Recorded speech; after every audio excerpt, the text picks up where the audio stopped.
L'Institut français de la vigne et du vin est une structure de recherche appliquée, c'est-à-dire que nous travaillons sur le transfert des innovations et des technologies pour répondre aux attentes des viticulteurs.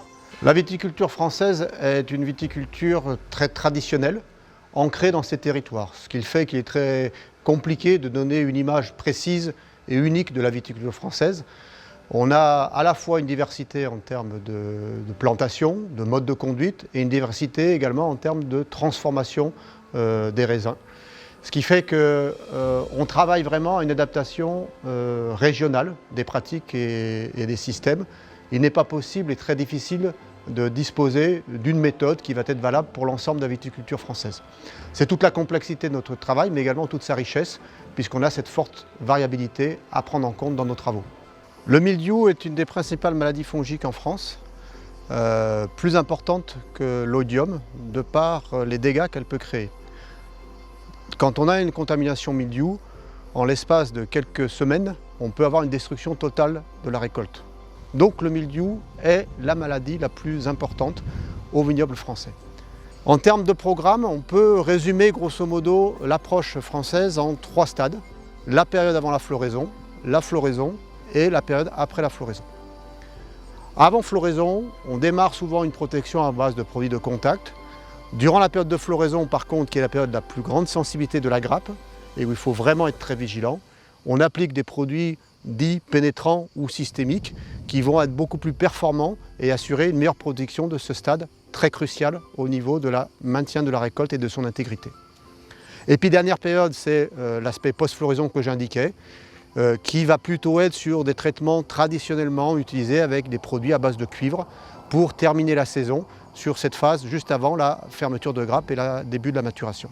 En France, au niveau de la gestion mildiou, on accorde une très forte importance à la gestion des risques de résistance aux molécules qui sont appliquées. Pour cela, on a une habitude où le développement des solutions commerciales se fait systématiquement en associant 2 substances actives, dont souvent l'une est unicite. Ce qui fait que l'on évite de faire une pression trop importante avec une seule molécule et de coupler 2 modes d'action pour limiter les risques d'apparition de la résistance. Nous avons eu la chance au niveau de l'IFV de pouvoir travailler le Zorvec en amont de son homologation sur le marché français, en partenariat avec la société Corteva. Ce partenariat nous a bien permis d'identifier les performances et les atouts de cette solution en amont de sa mise sur le marché. On a pu mettre en évidence la très haute performance de cette solution, de cette substance active, en comparaison des autres solutions actuellement homologuées sur le marché français. On avait dans nos essais systématiquement une efficacité supérieure des applications de Zorvex par rapport aux autres solutions. En termes de positionnement de la solution Zorvec, les études que nous avons pu conduire nous font recommander cette solution en début de floraison du fait de la grande performance de cette solution qui est le stade, comme je le précisais précédemment, le plus sensible au niveau de la grappe pour protéger la grappe.